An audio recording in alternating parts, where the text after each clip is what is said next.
Well, good morning, everybody. Welcome to Cancer Support Community Central Ohio's Natural Living Workshop with community herbalist Lily Cunning. We are greatly appreciative of her and Haven Herbs allowing her to volunteer with us for this monthly education session.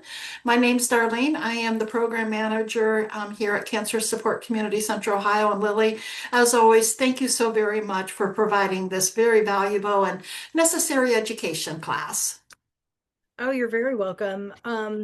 Yeah, let's just dive right in. Today, we're going to be talking about essential oils and particularly safety using essential oils because most people don't realize. Is it working? Is it working?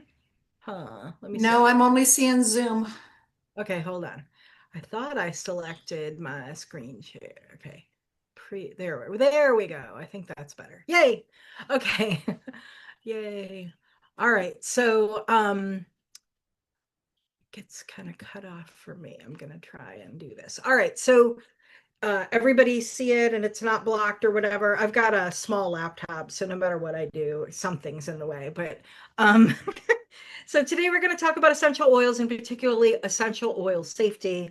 Um, the first thing that I will say, and probably the biggest takeaway that I would like you to get is that I'm trained in botanical medicine and essential oils are not for everyone, and they are very, very potent. You have to be careful how you use them and when you use them. And so we're going to talk a lot about that today. Um, so me, I'm an herbalist. I teach classes like this one and also in person. I have online courses on my website as well as coaching and wellness coaching. So I do consultations like that. And then I formulate for Haven Herbs. Haven is my small batch herbal apothecary and it's online, so anyone can avail themselves of Haven. So let's start with what are and what aren't essential oils, because they're named oils, people get them confused with other types of products. First off, essential oils are not lipids, they're not oils. They act like oils, but they are not true lipids, and they come from inside the cell walls of a plant. And Stephanie Tourles talked about them as being the life force, the soul of the plant. Um, but when you are looking at, so I'm trained in botanical medicine.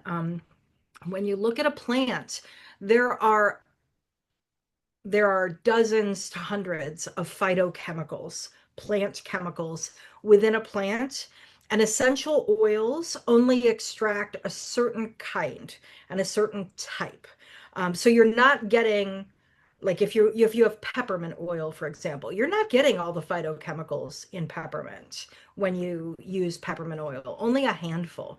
In fact, usually you get no more than 8 phytochemicals extracted using any of the ways that we create essential oils. And there are a number of ways, so I'll talk about that. Um, so the most common one currently is steam distillation. And it is a good method of extracting these phytochemicals, basically using steam to crack open the cell walls of a plant to extract, and then they centrifuge to kind of separate the steam from the essential oil. You can also use carbon dioxide to extract, and some plants really benefit from a CO2 extract, like vanilla, for example, is excellent as a CO2 extract, and you actually get more phytochemicals out of that extraction process than you do steam distillation. Now, some essential oils, the cheap ones, are extracted with chemical solvents. And when use it, these are used a lot in perfumery. But I do not suggest using essential oils that are extracted with hexane, for example, as a therapeutic medicine, because you're still getting residues of that solvent. Enfleurage is the ancient way that we used to extract essential oils for perfume. It uses animal fat. They submerge the plants in animal fat, and the animal fat extracts all of those plants. It's still used for some of the more delicate things like jasmine and rose. Um, but again, it's only used really in France for perfumery at this point.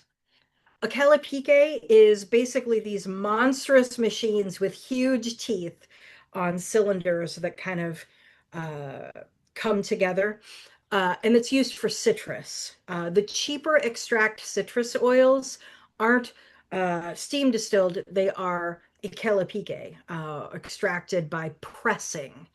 Um, and this can become a problem, and we'll talk about it when it comes to exposure to citrus oils in the sun, phototoxicity. Uh, Citrus oils that are extracted in this way are more phototoxic or are phototoxic compared to steam distilled citrus. So knowing how your company is extracting things and them being transparent about it is actually really important. Does it have solvent residue? Is it going to be phototoxic? These things matter. And an auto and an absolute. So a lot of the more expensive, delicate flowers like jasmine and rose, you'll see it. It'll say rose absolute or rose auto. The difference is absolutes are solvent extracted and autos are not. So autos are always going to be more expensive than absolutes. They both smell amazing, but again, it's got solvent, so I wouldn't use it for therapy. If you're a healthy person and you want a fragrance, absolutes are appropriate, but why take the toxic hit if you don't need to? So, the ingredients, the plants themselves, and how high quality they are, plus the way that they are manufactured, is going to equal the quality of your essential oil.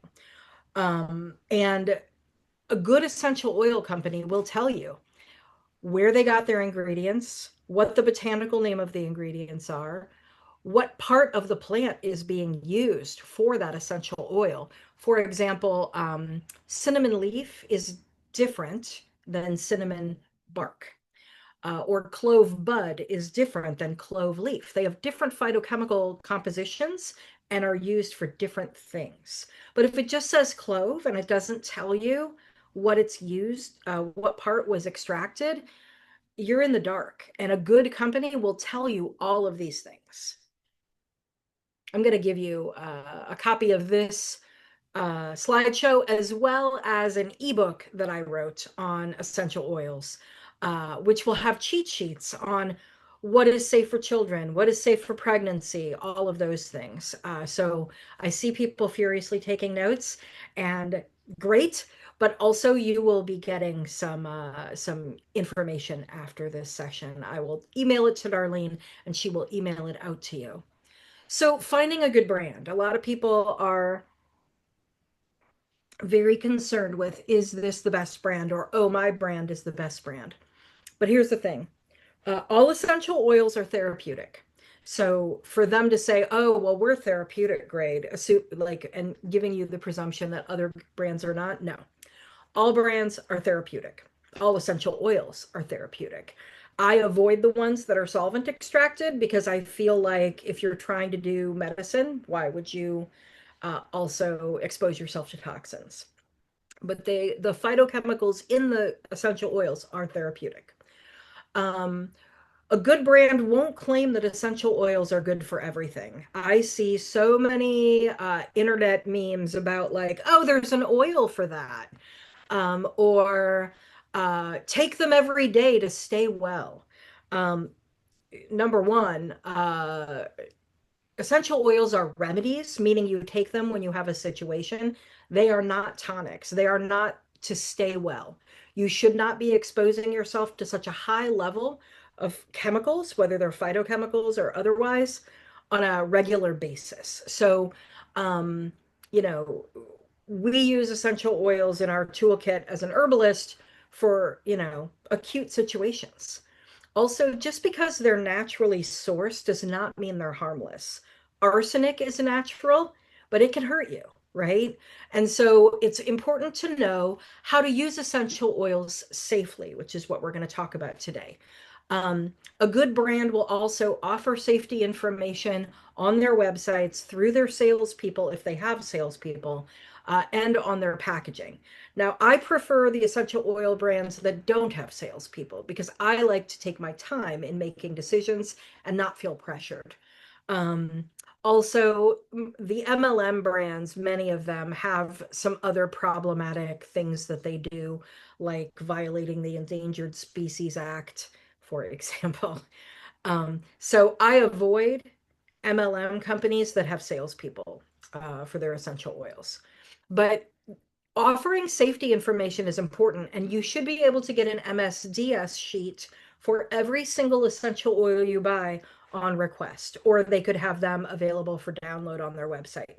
An MSDS sheet is used for any chemical. It shows you how to care for it, what happens if you spill it on you or get it in your eyes. How do you safely dispose of it, right? They're used for every chemical. They're an OSHA requirement. And these are chemicals. So you need to know how to dispose of it. For example, did you know that tea tree essential oil, a very commonly found essential oil in all kinds of places, you can get it at Trader Joe's, for crying out loud. Um, if you spill it and you need to dispose of it, you need to mop it up, put those rags and the oil and everything in a plastic bag and dispose of it at a hazardous waste facility. Yeah, most people don't know that. And they're just throwing it in the trash or flushing something down the toilet or whatever. And what happens is our waterways get polluted with too many chemicals and it affects wildlife. Um, Also, good essential oil companies do not invent certifications as marketing. There is a particular brand out there, it's an MLM company that has created a certification for themselves. Certifications are only valid if they're done by objective third-party organizations to say something about a product. For example, like a certified B corporation is a corporation out there doing good in the world, right? Social good. You can't call yourself a certified B Corp if that organization doesn't certify you. But this company, as marketing, created a certified therapeutic food grade certification. And they trademarked it so that no one else can use that anyway. It's just marketing. And frankly, no essential oils are food grade. And we'll talk about that in a minute. Um, and a good company can tell you where their plants, not just the oils, come from. There are several companies out there that have no relationship to the farmers or the plants that they get to make oils from. They're basically just a factory that receives a bunch of stuff from a bunch of different places and makes a product. A good company actually understands where the plants come from. It understands how they were grown. It has a relationship with that farmer and that farmer's soil. So that is how you find a good brand. And again, I'm going kind of these are high level, broad brushstrokes. So if you have questions at any point, please put them in the chat. I'm sure all of you have heard all kinds of fun claims by essential oil companies, or heard claims by sales reps, or saw a meme on the internet that is going against what I am telling you now. So feel free to put those in the chat. So as chemicals that are potent and corrosive, you need to store your essential oils safely. And that way they'll also last longer, right? Essential oils can last years if they are in amber bottles, and that includes your roll-ons.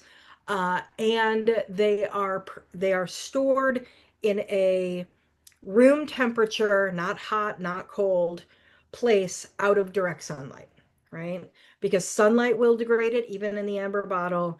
Temperature fluctuations will degrade it. And so you want to store them in a linen closet or something. You can have like a little box in there of your essential oils, not in a bathroom, not in a kitchen where there's lots of humidity and temperature fluctuations.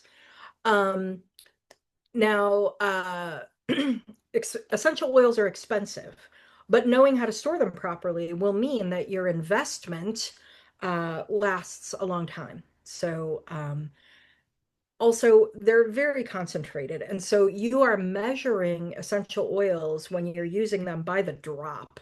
And there are droppers in these kind of bottles. Or you could buy them with the glass vial droppers, depending on who you're buying them from. You're measuring them by the drop, and I will say that drop is a very varied measurement, unit of measurement. Now, in the European Union, the droppers that get put in these bottles have a standard size hole. Not so in the United States. And there are some companies that will make droppers with a bigger hole so that you use more, therefore have to buy it more often. But also, it means that you don't know what kind of dose you're getting.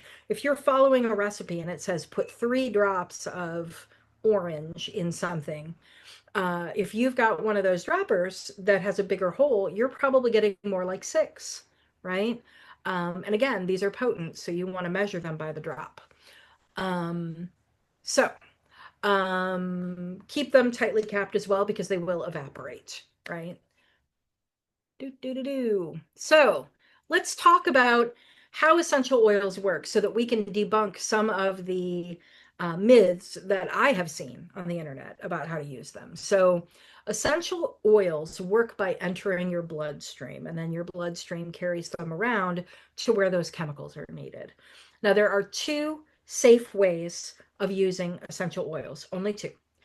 Originally, these were all inhaled. That's why it's called aromatherapy, right? It's about the smell and your sense of smell. So when you smell something, you are basically inhaling molecules of something. So, congratulations on smelling bacon and smelling coffee because you are literally breathing in tiny microscopic molecules of coffee and bacon. Same goes true for essential oils. And there are lots of different ways to inhale essential oils. You could do it straight from the bottle. You could create one of those little inhalers. Anybody remember those Vicks inhalers when we were kids and like you'd snort them to clear out your sinus passages? Well, they sell blank ones on good essential oil sites, and you can make your own. You soak the little cotton pad that's in the middle in the essential oil. You stick it in the little inhaler and plug it up, and then you're able to, smell it. And this is really great if you have a formula that you really love and you want it to be portable. This is a great way of inhaling on the go. You can also use machinery, right? A lot of people have essential oil diffusers, and there are several different ways to diffuse. There's the heat method, the steam method, and the ultrasonic method. Um, and those in order are order of cost, and there's a reason for that. So with heat, a lot of times you'll use like a little plug-in, it goes in the wall, and you put your essential oils on a pad. So those are great and they're cheap. But once the pad gets discolored, or you've used it a couple times, you're going to need to change out the pad because heat changes the chemistry of what you are diffusing, right? And often it's not for the good, right? You're not necessarily uh, on the positive side, you're probably just not getting the benefits of that oil anymore. On the negative side, maybe you're getting effects that you don't want. So you need to change the pads frequently, but it is the least expensive method of diffusing essential oils. Mm. I also forgot there's also the passive method, which are those reeds in a bottle. Um, those are totally acceptable too. Although if you have children or animals in the house that jump on to where those reeds are kept, you want to be careful. Kitties often will burn their paws by knocking over bottles of reeds. And also, they don't have the enzymes to digest any botanical anything, so it's not really good for them if they lick their fur after essential oils have gotten on it. So passive heat.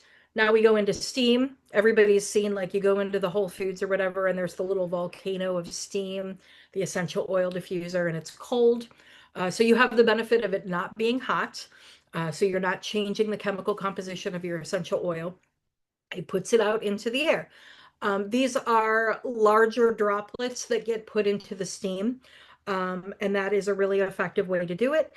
And then ultrasonic uses vibration, so it makes the molecules smaller, the essential oil lasts longer, and the droplets in the air are smaller. Now, here's the thing about diffusion. It can be really great if, for example, you have insomnia and you're diffusing essential oils in your bedroom to stay asleep. That's super helpful. But if you share a bedroom with someone who's compromised in their respiratory system, they have asthma, COPD, that's not great. You don't want to diffuse near someone who has respiratory issues. You could cause them to have, attacks. Also, if you have cats in the house, diffusion is not for you. Like I said, the particles go up into the air and then they land on whatever is around. And these are small, but they will land on your cat's fur. Cats bathe themselves by licking. They do not have the enzymes to break it down. It can cause, over time, liver damage. So, diffusion is great for specific circumstances. I was once at the Ohio Nursing Association's wellness conference, and they were all excited that they got permission to diffuse on the hospital ward floor. And I was like, I know that seems like a victory, but it's not, and you should stop. And so I talked to them about, the different ways you can personalize essential oils. If you've got someone who's very anxious about an upcoming surgery, make them a little, inhaler or give them a bottle of lavender. Do not diffuse it on the whole floor. Um, so those are the different ways of inhaling essential oils. And it's a really lovely way to get some remedy, right? It smells great. Topical application is the other way, but here's the thing about topical application.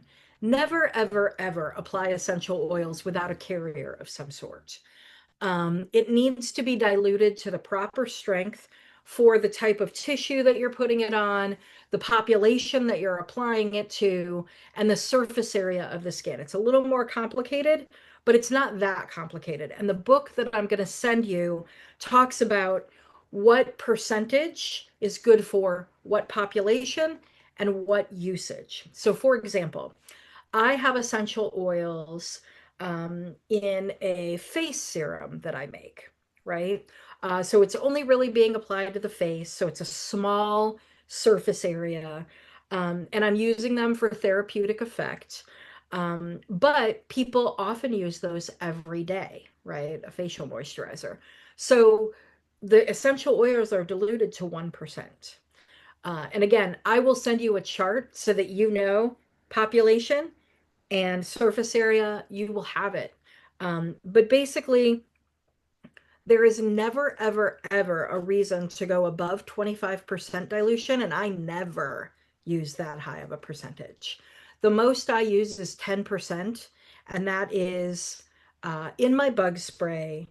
A 4 ounce bottle will have 10% essential oils suspended in alcohol. Um, but most of the time, if I'm doing like a direct topical application, like a roll-on, it's 5%. You never need to go above that, honestly. And if you do, you might want to use something else, right? Um, but I will get you a dilution chart in the ebook that I send you. And I just want to say it loud and clear. Never, ever, ever ingest essential oils. Don't put them in your drinking water. Don't take the little capsules that some companies sell you. Essential oils are highly corrosive and they're never meant to come in contact with mucous membranes. That's your entire digestive tract. You can cause scarring and issues. So please don't ingest essential oils. And I'm going to tell you a really awful story. So plug your ears and go la la la if you're squeamish. But when I had a brick and mortar store in Columbus, a woman came in and she was in pain.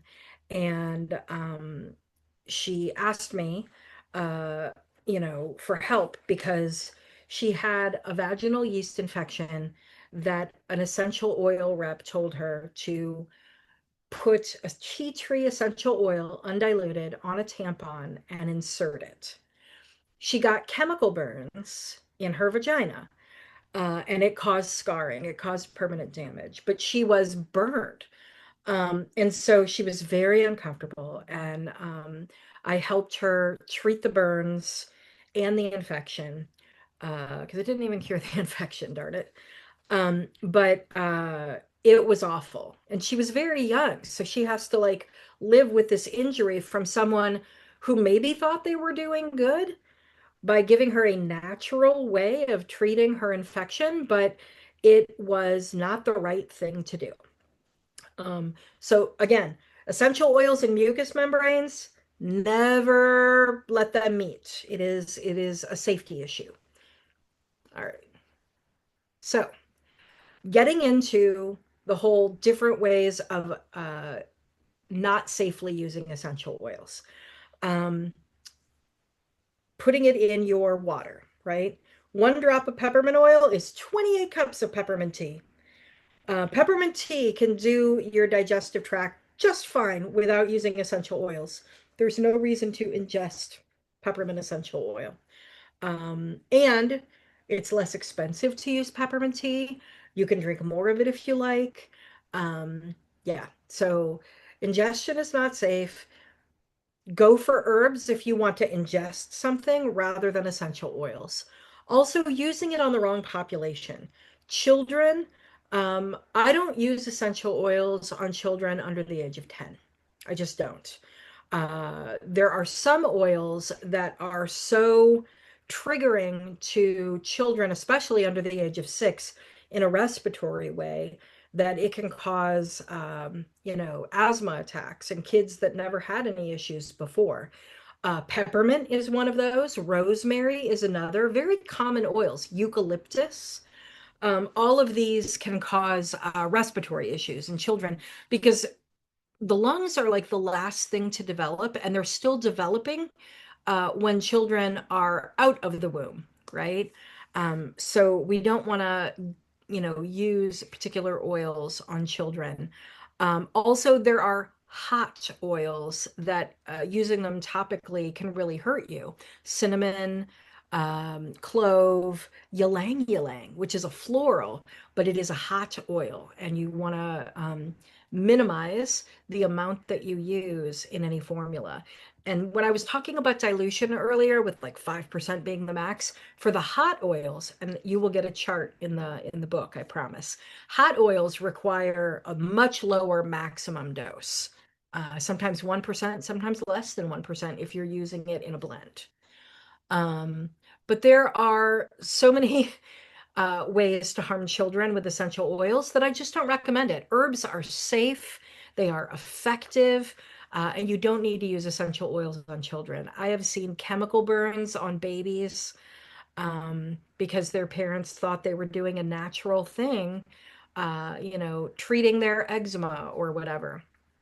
Um, Also, the elderly and the immunocompromised. These are populations where you're going to back off the percentage if you use them at all. And the book that I send you will have charts, I promise. I know that this is a lot of information and it's somewhat technical in this broad overview, but you will have data, I promise. Um, Also, if you accidentally ingest essential oil or a child does, you need to call poison control. So the number's on here for poison control. Dilution. Let's talk about dilution. So this chart, it'll be a much more handy in the chart that I give you, but this is like a good guide. So neat, meaning undiluted, unadulterated, is never necessary, often dangerous. Just avoid it. Also, you're wasting your product, right? You invested a lot in this little bottle. Let's not use it all in one fell swoop. 2% is most adults, most situations, ideal for daily use. So, like my body lotion that I make, 2% dilution of essential oil. So, like, I'll make these, lotions every month with different scents on them. I think next month is pomander. In Girl Scouts, we used to make these oranges and we put clove buds in them. Those are called pomander. So it's an orange clove. And, it's no more than 2% of the formula, but it smells lovely, right? Like putting that level of essential oils on your skin. 0.5% is the maximum to use on children under 2, But honestly, I advise herbs and hydrosols instead. Do people know what hydrosols are? Raise your hand if you do. Okay. So when you make essential oils, especially through steam distillation, you get a number of products. When they steam everything and then they centrifuge it, the oils are going to separate from the liquids. The oils have the most highly concentrated corrosive chemicals, and those become essential oils. The water that comes out of the plant from within the plant itself is what we call a hydrosol, and they are safe. If you've ever had a Middle Eastern or Indian dessert, often they are scented with rose water. That is a hydrosol. And it is safe to ingest and it is safe to use on children because the phytochemical composition is much less, much less. 1% are for children between the ages of 6 and 10, elderly, pregnant people, people with really sensitive skin or environmental illness, people with compromised immune systems, chronically ill people, right? 1% max.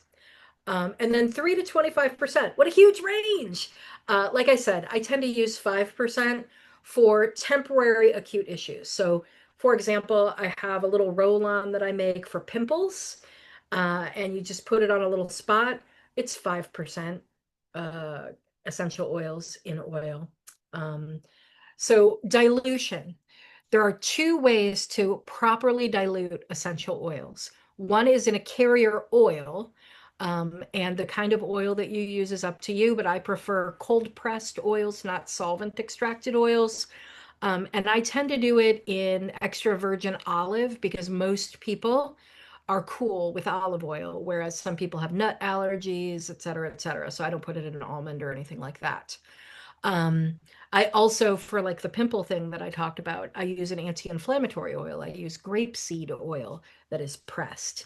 Um, and that way you're also getting benefit from the carrier oil. It's not just a neutral addition. The other way to dilute essential oils properly is with alcohol. The higher proof, the better. Alcohol will cause the essential oils to diffuse throughout the liquid itself. And I use alcohol in formulas that are water-based. So, for example, if you want to take a bath and put essential oils in it, or you want a pedicure basin to have essential oils in it, you don't just drop the essential oil in the water. Essential oils are hydrophobic. They bead up and they float on the surface of the water all together. And then if they come in contact with your skin, you're getting an unadulterated, undiluted amount on your skin. What you do instead is you dilute that essential oil in some alcohol. It can be regular ethanol or it can be isopropyl, which is rubbing alcohol. If you're just doing it topically, right? So you put it in the alcohol and you use the proper percentage again, and then you pour it in the water, and then it will nicely diffuse throughout the water. So those are the two proper ways, two proper carriers for essential oils, either lipids or alcohol.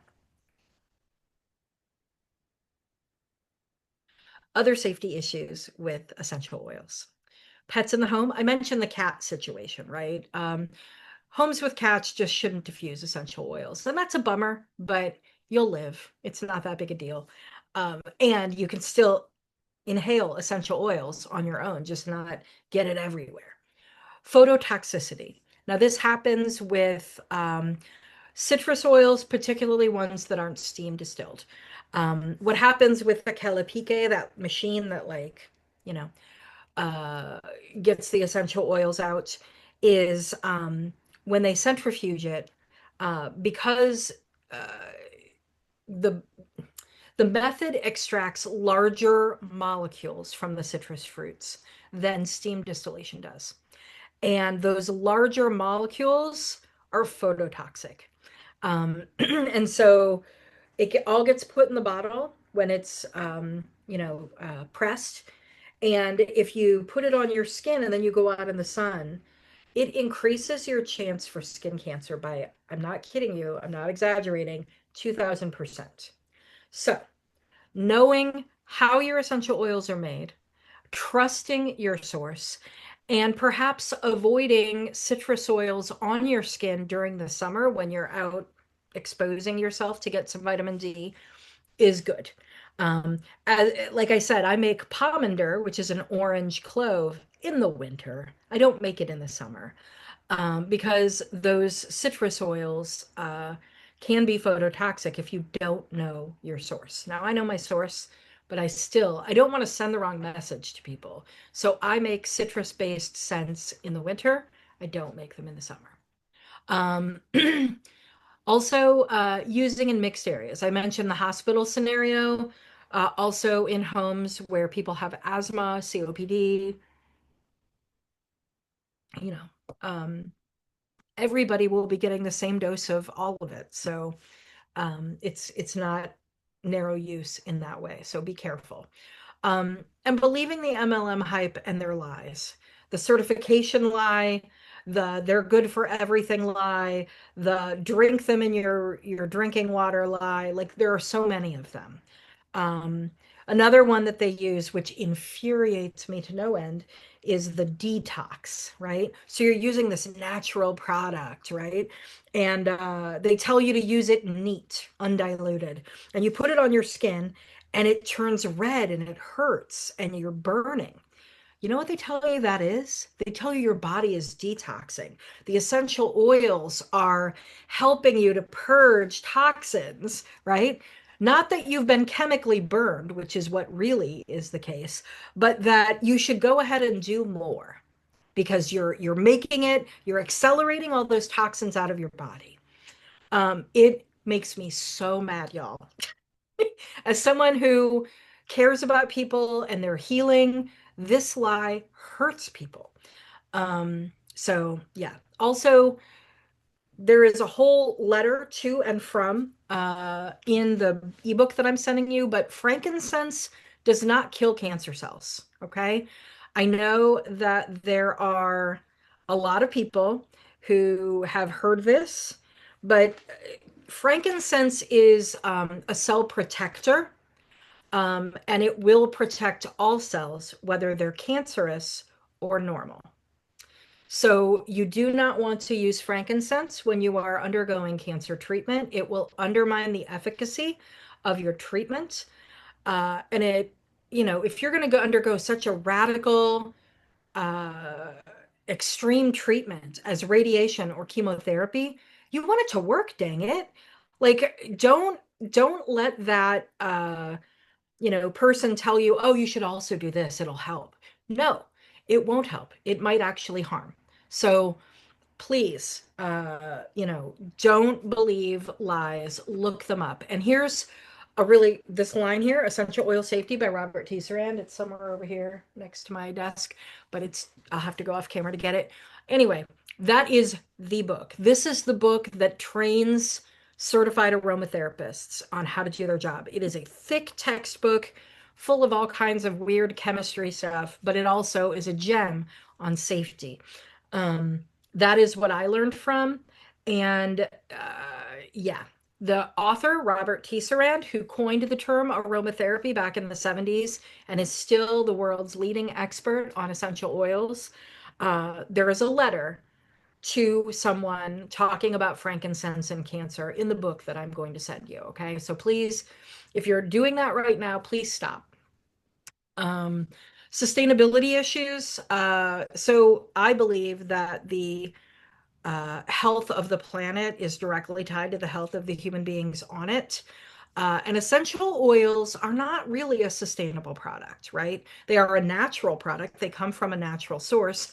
But if you knew how many hundreds of pounds go into making that little bottle, you would understand that it's probably better to drink peppermint tea, you know? Um, so use them sparingly, use them appropriately. They are a great tool for your toolkit, but they're not for everything. You use them sparingly and keep the planet in mind when you're like deciding between 3 and 5%. Start with 3, see if it is working for you, and stop there if it is. up the dosage if you need to. You can never go backwards, but you can always up the dosage a little bit in that, in that recommended percentage. So please think of the planet when you are using essential oils. Now, you can be in touch with me if for some reason people don't have questions today, but they come up with questions later. My contact information is here. There is my email address. There is my website. It is hyperlinked in this thing. If you need a consultation, it's on havenherbs.com. If you'd like to take a course, I have an entire 8-month course on essential oil safety where you can really dive in and get your hands dirty. That course is on havenherbs.com. And of course, you can get products. But this is my phone number, Monday through Friday, 10 to 5 as well. I urge you to be in touch with me. I am available. I answer questions, and I am here. We now have about 15 minutes for questions, so I would love to take them. All right. You can put them in the chat if you don't want to unmute and you're shy. I promise. It's okay. Um, The question. I have a question. Yeah. I'm just curious, the essential oils that you said you use in insect repellent, was it? Which ones do you use for that? So I use a combination of herbalism and aromatherapy in my bug spray. Mhm. So the herbs that I use are lemon balm, neem, and catnip. And the oils that I use are lemon eucalyptus, which is more effective than DEET in lab studies, rose geranium, which is the most effective against ticks, um, beep, beep, beep, lemongrass. There's like 5 of them. Trying to remember. Hold on. Let me get a bottle. All right. Let me see. Okay. Spearmint, which is safer than peppermint for babies. So I use spearmint so that everybody can use the bug spray. Tea tree, which is also really effective against ticks. Cedarwood. Those are my essential oils. I do a blend of that in ethanol. I combine it with the decoction of those other herbs that I talked about, and then it's in a little. There, I'll put it in front of me, and that way it won't disappear. A spray bottle. Yeah, that's what I use. Thank you. You're welcome. Lily, how long do oils typically last? Like, what's their shelf life? Well, again, you want to store them in a room temperature place out of direct sunlight in amber bottles. And if you do that, they can last 5 to 10 years. But I urge you to use your senses to determine whether your oil uh, has gone off or is no longer potent, right? When you first get it, you smell it, you know what it smells like, sort of remember that smell. And as it gets older, smell it. It will lose some of its potency as it gets older. But you can probably use them safely up to 5 years. And then if we have leftover that we think has gone bad or not potent, we need to take that to a hazardous waste or I highly recommend it because otherwise it's going to end up in either aquifers or the waterways. just dispose of it in the jar that it came in. Yes, just tighten it up, put it in there in a baggie, and then take it. Yes. And if you're in Columbus, I know that they have facilities where you can drop things off. Yeah, it's Waco. Yeah. Yeah. Oh, sorry for the jiggle. My cat just jumped into her basket. She has a basket right next to my computer. Hi, girl. Yeah. All right, so we have a few more minutes left. Um, I will tell you that I am here for you, answer questions. I do in-depth wellness consultations if you're interested in that sort of thing. And that link is on the Haven Herbs website. And I have online courses like the essential oil safety one, but also one on herbalism, one on starting a wellness business, because I do business coaching too. And one on making incense, which is super fun. I love making incense.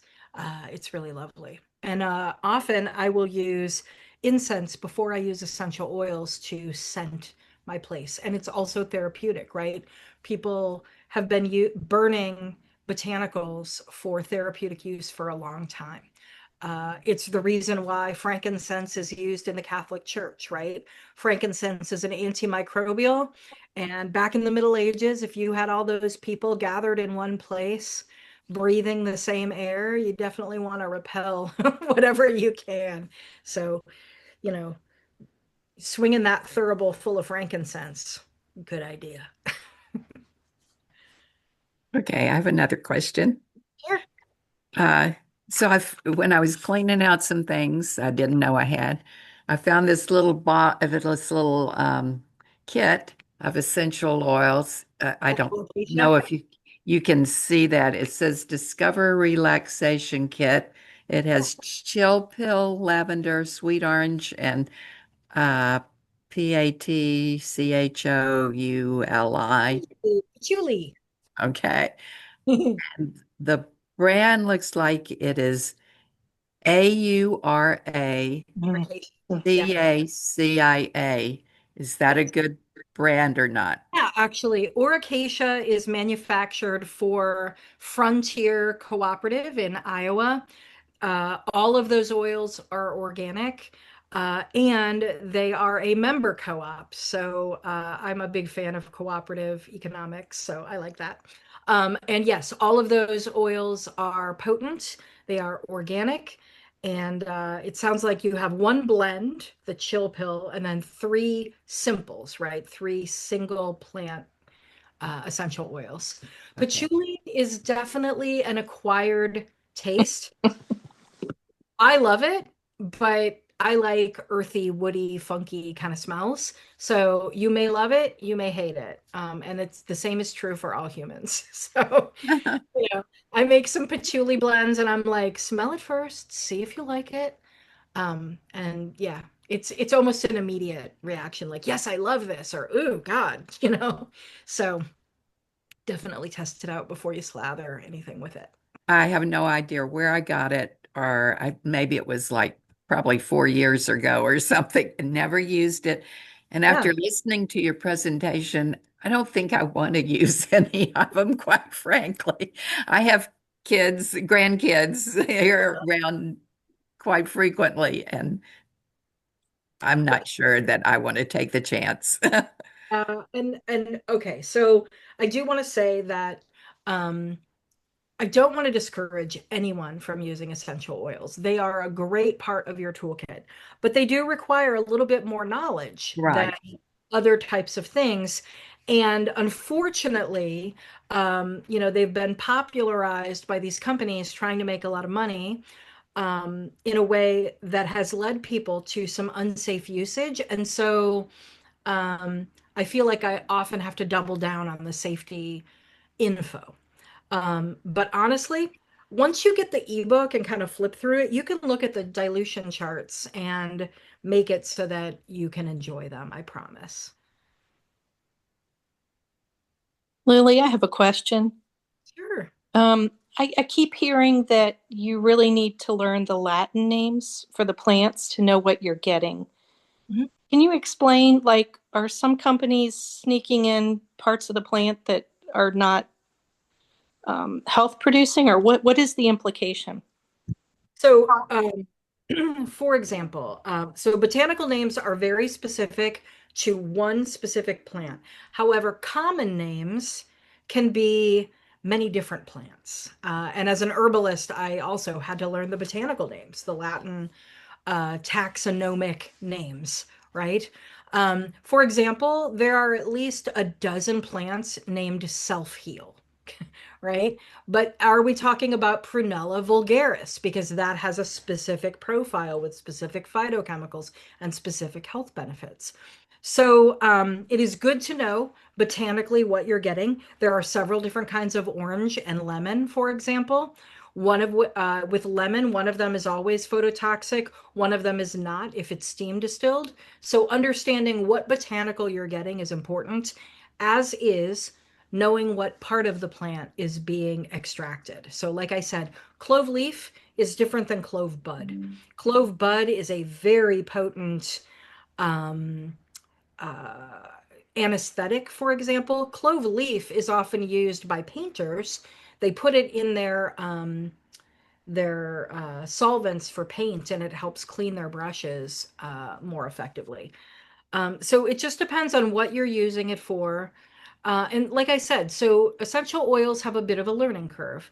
You need to know what you're getting, and that means the ingredient and its taxonomic name, the part of the plant being used, how it was extracted, and how to best utilize it, either aromatherapy or topical application. And then if you're doing topical, what's your dilution? So there's a series of things that you should know.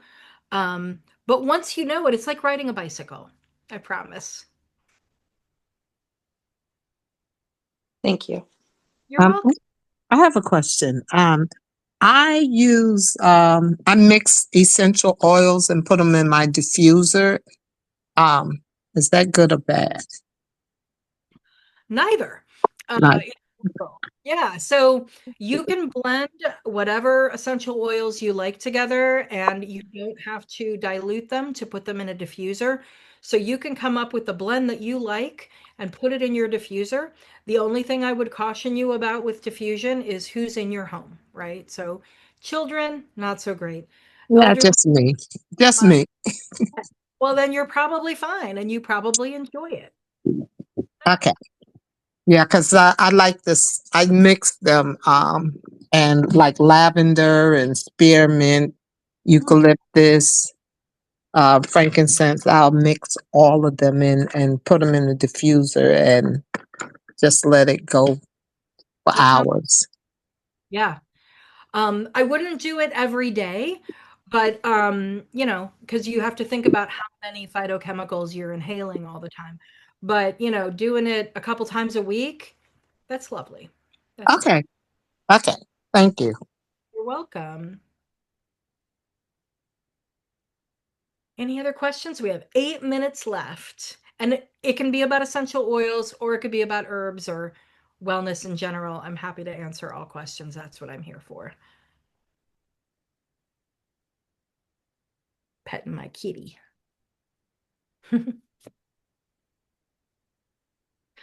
All right. Well, Darlene, do you want to promote some things coming up to the class?